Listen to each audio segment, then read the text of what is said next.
Okay, so yeah, hi everybody. Let's see how this thing works out. Just making sure that the stream is up, and okay, that's muted.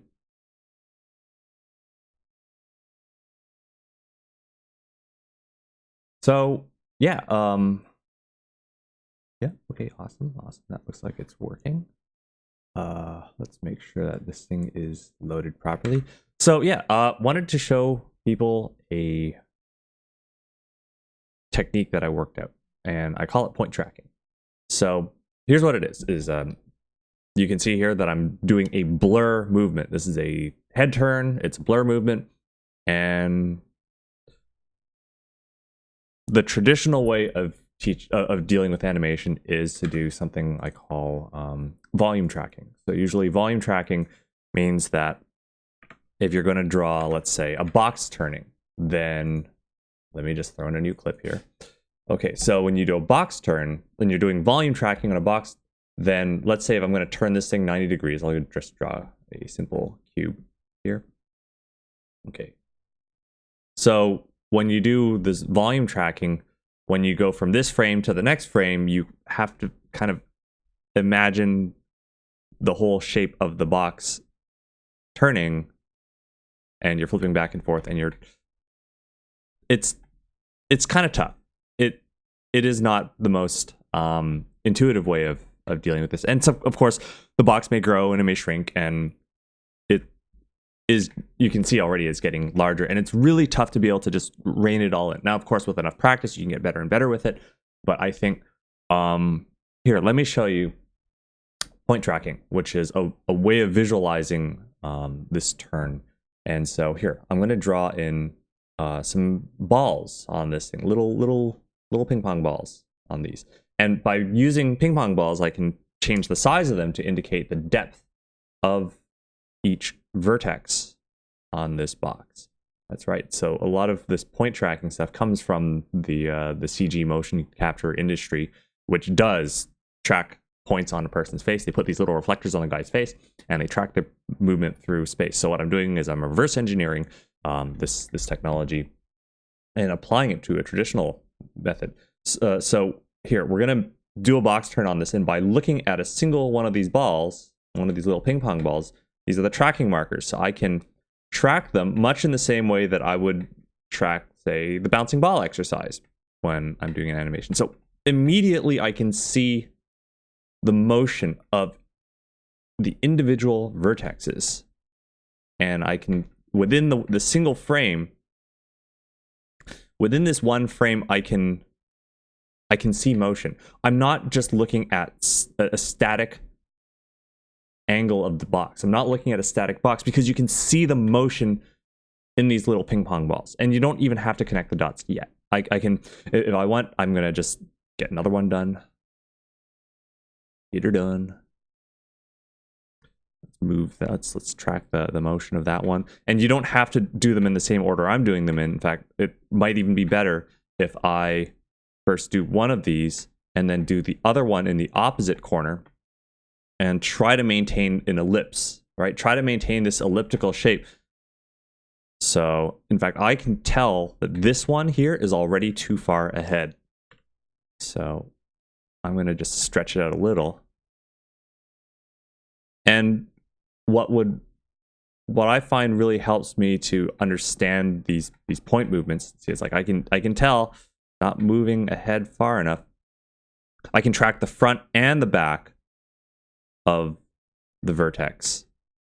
So I can figure out, you see, this thing has a back, and it's got a back and a front, right? So I can figure out, okay, that would be the front of it, and I can see how far am I stretching, how far am I blurring each one of these little points, and I can indicate that this point is getting closer. This one is moving across my field of vision and is now it's starting to get further away, and this one also is getting further away. And if I want, because I'm not tracking these as a volume, I can track points that are out of my field of things that are normally, in the back, and they're obscured. So I can treat this whole thing as a point cloud now. And let's just keep on going. And I can maintain the spatial juxtaposition between points. I can see again that I'm doing a poor job of this.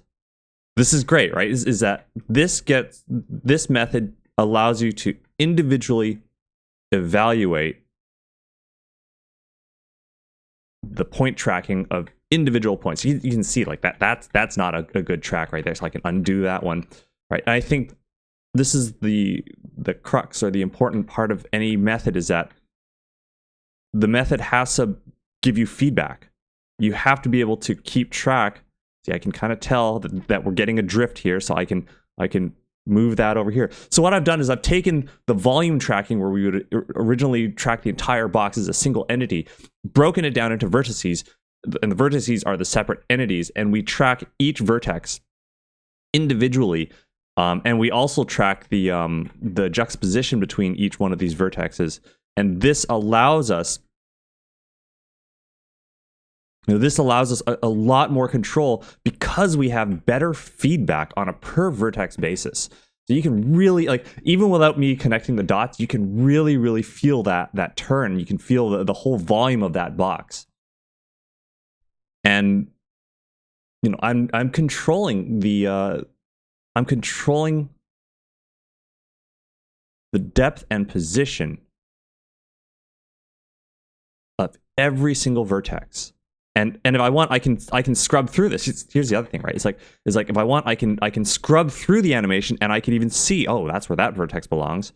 That's where this vertex belongs.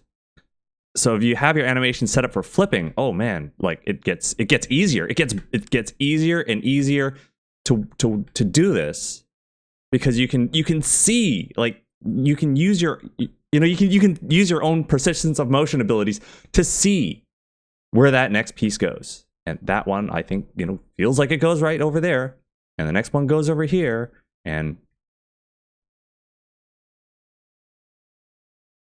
so I love traditional animation. People love the look of traditional animation.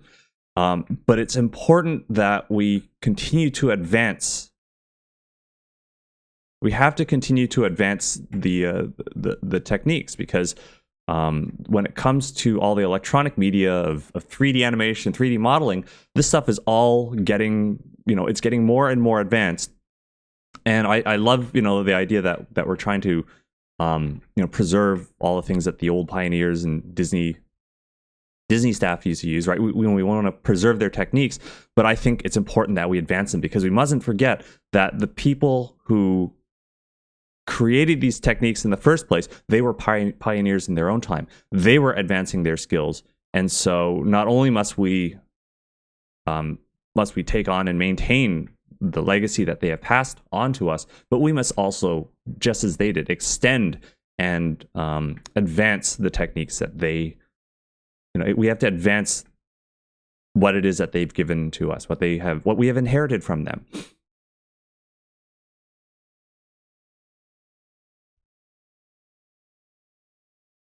So I know this is all using straight ahead, but it's pretty neat, isn't it? Let's just get this whole point cloud. And I can tell some of these, you can see maybe the front is maybe wheeling around a little bit too fast. Yeah, it is wheeling around too fast. So downside of this method, maybe a little difficult. It takes some time, kind of difficult to be able to maintain your spatial volumes. Here, let's try it again. Let's see. I'm going to apply it to a face this time. So, it's all fine and good to be able to theoretically throw this onto a box. But if I draw, say, a human head, and let's get.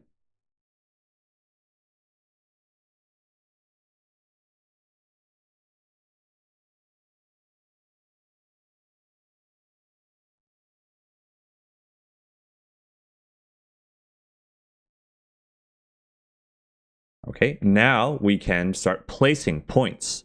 In particular, we can take on, here, let's make the whole thing black. Now I can use the blue pen and start putting in cheekbone masses. I suppose I can track the tip of the nose. I can track a chin mass. So now, instead of tracking little tiny vertexes, I can track bone masses. Each one of these is now like a bouncing ball. And I suppose I can place point trackers, little arbitrary point trackers in this. And let's continue. In this case, I want to be able to deal with a much more drastic move. So a faster turn. And so if I look at just the tip of the nose, let's see, I'm going to stretch this all the way over. So I'm doing a really fast Disney whirl type blur. So you can feel those masses just stretching out, and we can feel some compression in that cheek mass. Now I can do the other cheek mass, stretch that out. And then I can see here on this eyebrow, we can get some compression here on this eyebrow. We can start to stretch that out. And let's look at these other tracking points. So that tracking point probably go up there. So you can still go key to key. You can still go pose to pose, keyframe to keyframe with this sort of breakdown. And now I can figure, all right, so that mask, the final resting place of that mask probably be around here. I can stretch out features. Really goosh that right out. And you stretch out the face. You can stretch out and show compression on this side of the face. Stretch out and stretch that out. I'm showing the cranium. Let's get that cranial mass back in here. Start to reveal the other side. We're doing this whole turn. Very good. Okay. And then one more final frame. Once again, tracking the individual masses of that. So let's show the final resting place of that nose. And you can still include a blur. So I'm going to blur that mass out. Let's move that up there. Let's blur this forward.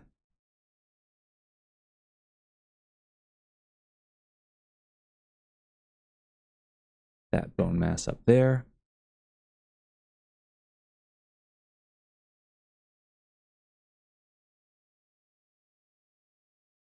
And whenever the head turns, perhaps it would be a good idea to even throw in additional tracking masses, tracking points, because as the tracking points of one side of the head get as they turn, they get wiped off the side of the head. They cross over the surface horizon. And they pop out of view, while other parts on the other side start to get revealed. So as those parts get revealed, you can draw new tracking masses, little tracking points, tracking markers, and then track those forward. So now I have the new data, which I can use to figure out the construction of this head. And so I feel this is a very efficient way of animating. The reason why is that you're only having to deal with the most crucial parts. You're dealing with you're tracking and animating. You have to go frame by frame by frame by frame by frame, and so you're animating only the most crucial pieces of information. And those crucial pieces of information are the ones that are going to allow you to interpolate and extrapolate the rest of the drawing, to reconstruct the rest of the drawing, kind of like trying to reconstruct a dinosaur out of just a jawbone. So you want that information that is going to be very suggestive, to suggest to you where all the missing parts are.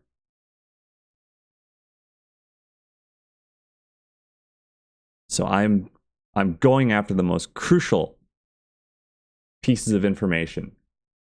Now I can see right here there's a mouth, that mouth is going over the wrong place. You can flip that.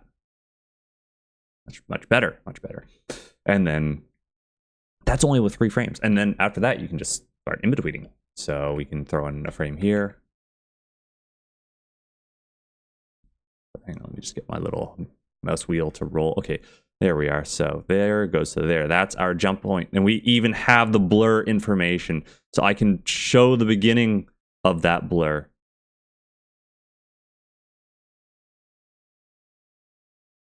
Now let's do that again.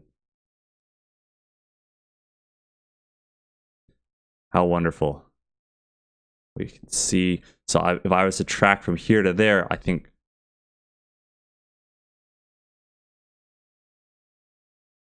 there we go.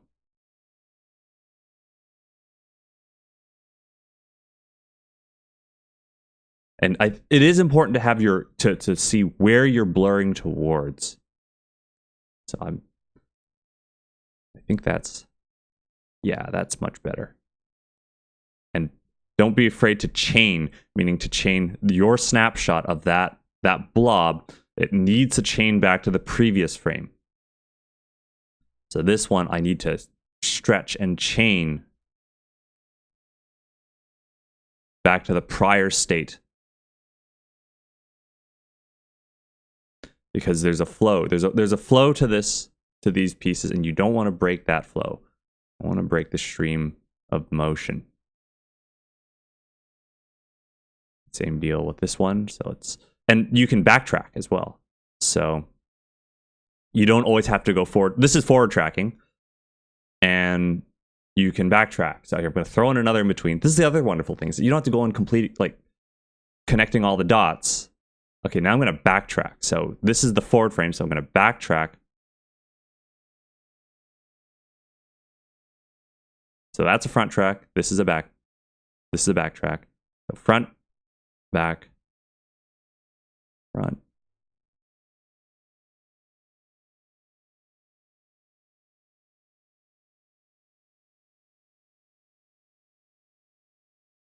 Difficult because this takes a substantial amount of concentration, and it's hard for me to just keep up the volume of dialogue. I'm sure I would be doing a much better job if I just shut up and concentrate. You can feel that pop, that popped out.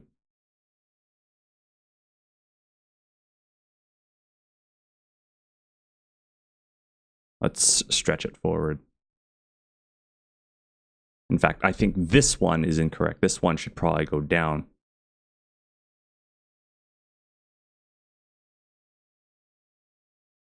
You can feel this one's like popping all over the place. So I need to reconcile. I need to, I'm going to get rid of all of this. It's okay. We still have the other bits of information. Now I'm going to backtrack this.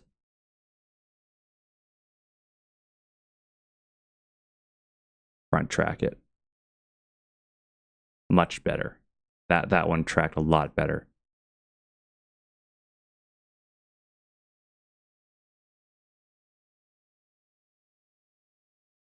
That one's much better. Just we're handling non-rigid spatial deformation, or I should say volume deformation, by individually tracking these masses.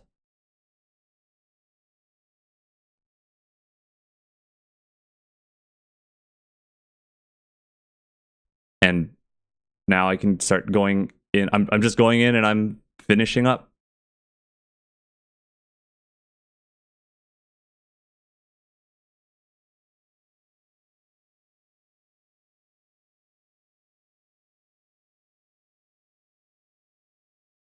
We could have another in between here. Actually, that needs an in between. But you can really see how this is.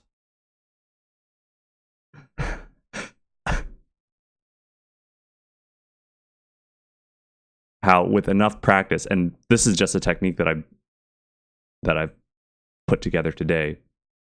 So I haven't even. You're actually seeing me use this technique for the first time, which is to say, this is how new this is. It's not new. It's like I say, it's been commandeered and reverse engineered from existing 3D motion tracking techniques. It still operates off of the same theory, off of the same concept. But like I say, I've simply applied it. I've simply applied it to traditional drawing. And it's just a way of thinking a way of conceptualizing the motion. So yeah, this is a great way to handle your in-betweens. And I think, again, it's just something that I think with enough practice and development of this method, we can get something that's much more consistent. All right, thanks.